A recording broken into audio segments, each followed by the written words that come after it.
Hasty was asked if he thinks slavery was immoral. No, I don't. Because when a slave came from Africa, he couldn't speak the language. He was totally untrained to do any job at all that would fit in with the civilization. Someone had to take care of him. Someone had to take care of him 24 hours a day. And it's pretty hard to do that unless you owned a person. So I think slavery just had to be in those early days. Mr. Hasty, what was life like in those early days? As far as the colored people were concerned, I feel that they were a good bit happier than they are now. They had less in the way of material things.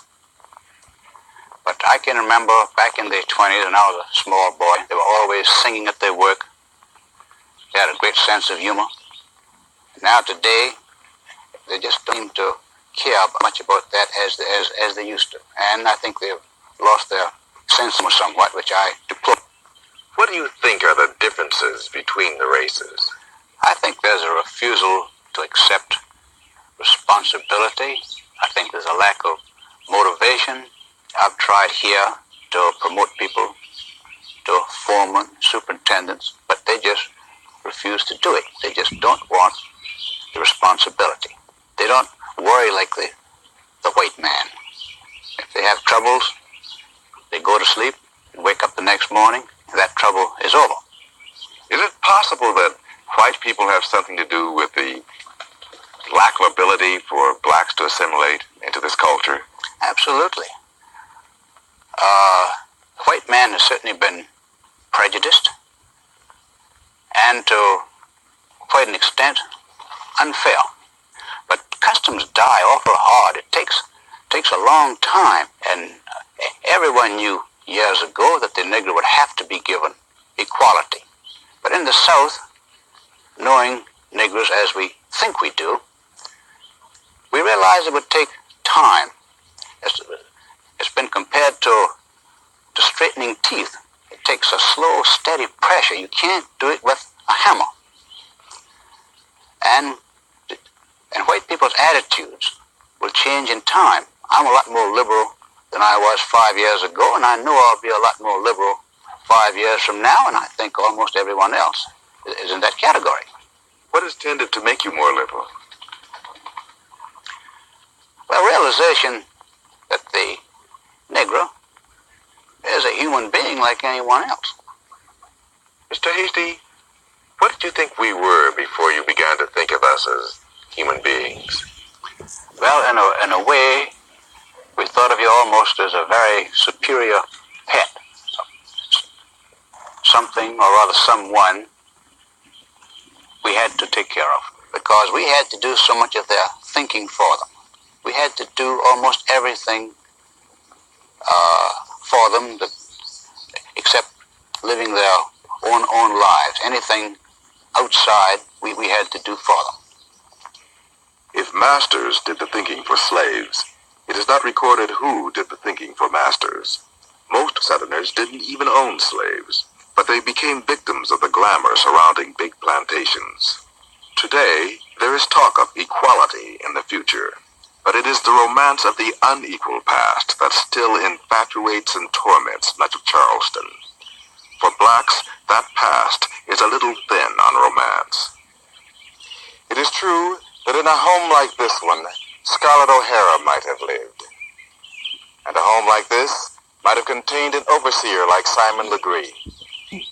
But it is an absolute certainty that if I had been around in those days, I would have lived right here. And that, for an increasing number of black Americans today, is what American history is all about.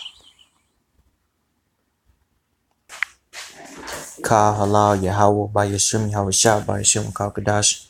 Double honor to the apostles and the others that grew well, and peace and blessings to you brothers out there that's kicking his words, sincerity, and truth.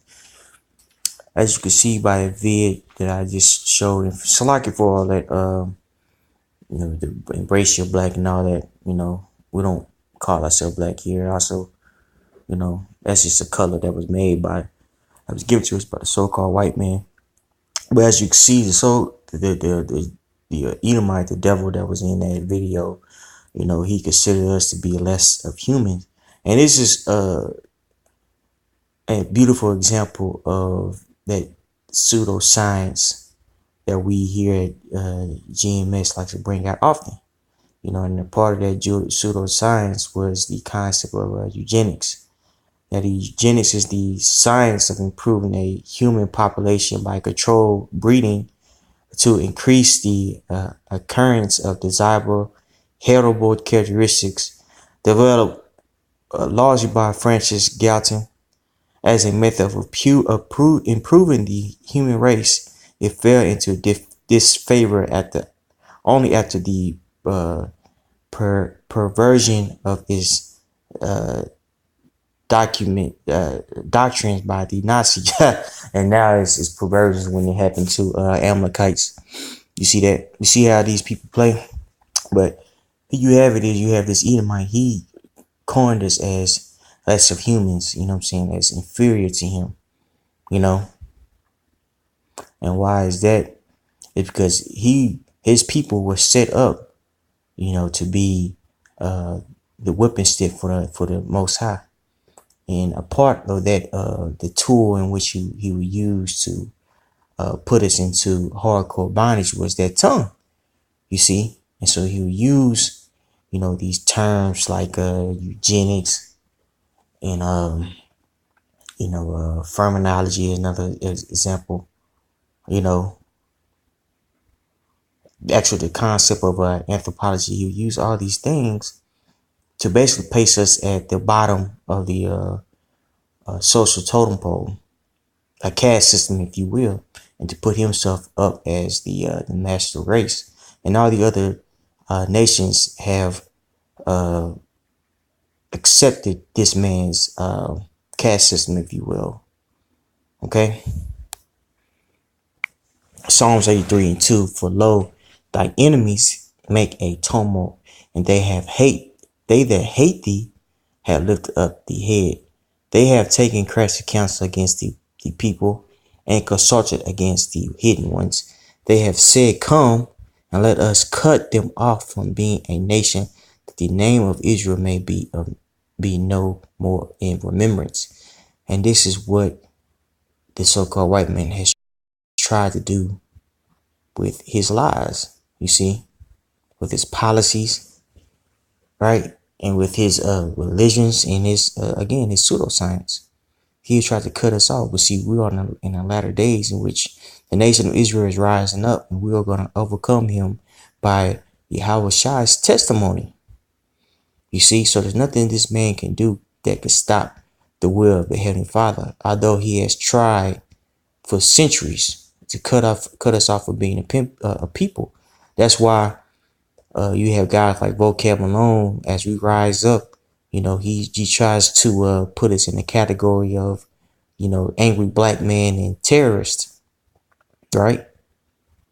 Because he wants to still try to use that old rhetoric that the Edomite in the video has, the rhetoric of we're just dumb niggers that need to be taken care of. See, now the Most High has given us his word, and we are standing on our feet. You see? We're standing on our feet, and we're condemning the world. Revelations 11:11. And after 3 days and have the spirit of life from the Most High enter into them. Let's read up. Who is that demon that they're talking about? Let's go to verse 3. And I will give, Revelations 11:3. And I will give power unto my 2 witnesses, and they shall prophesy 1,260 days, clothed in sackcloth. Who is that? It's representing the northern tribe and the southern tribe, prophesying against our people, to those of our people, and also these various nations.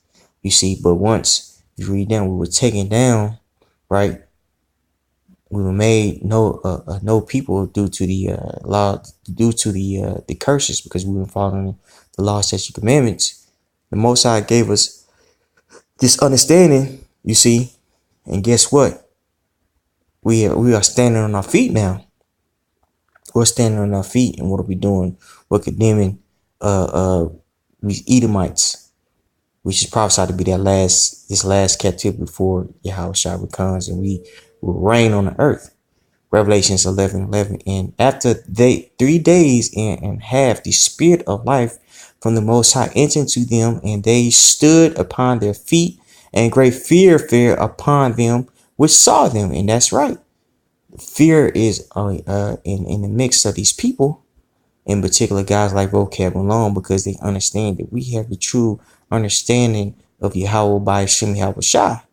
You see, we have awakened. We understand who we are. And with us awakening, guess what's going to happen? Well, redemption is going to happen, man. All these people who are deemed us as niggas, spics, Uncle Tomahawks, 3/4 of a human being, subhuman, they're going to have to pay. They're going to have to pay for their lies that they have perpetuated on the earth. Because you have a lot of people out there that will make the argument, well, I wasn't a slave owner. My people, my parents weren't slave owners. You know, you guys should get over it. But they still hold the same doctrine of their forefathers, which states that we are beasts, right? And they are superior to us. And because of that, the Most High is going to cast them down. The Most High is going to destroy them, right? Verse 12, and they heard a great voice from heaven saying unto them, come up hither. And they ascended up to heaven in a cloud, and the enemies beheld him. That's right. Let's talk about our redemption. And the same hour was there a great earthquake, and a tenth of the city fell, and in the earthquake were slain of man 7,000, and the remnant were affrighted and gave glory to the God of heaven. That's right. So guess what? When we get redeemed, guess what? Total destruction is going to happen on the face of the earth, man. They're going to see it, and they're going to know who the true power is, which is Yahweh by Shem Yahweh Shai, and they're going to know who his people are, which are the elect of the so-called Negro, Latino, and Native Americans, man. Redemption is coming soon, and it started with us waking up to who we are. Okay? I want to give all praise to Yahweh by Shem Yahweh Shai by Shem Kakadash. Double honor to the apostles and the elders that rule well. Peace and blessings to you brothers out there that's kicking his words, sincere, and truth. Shalom.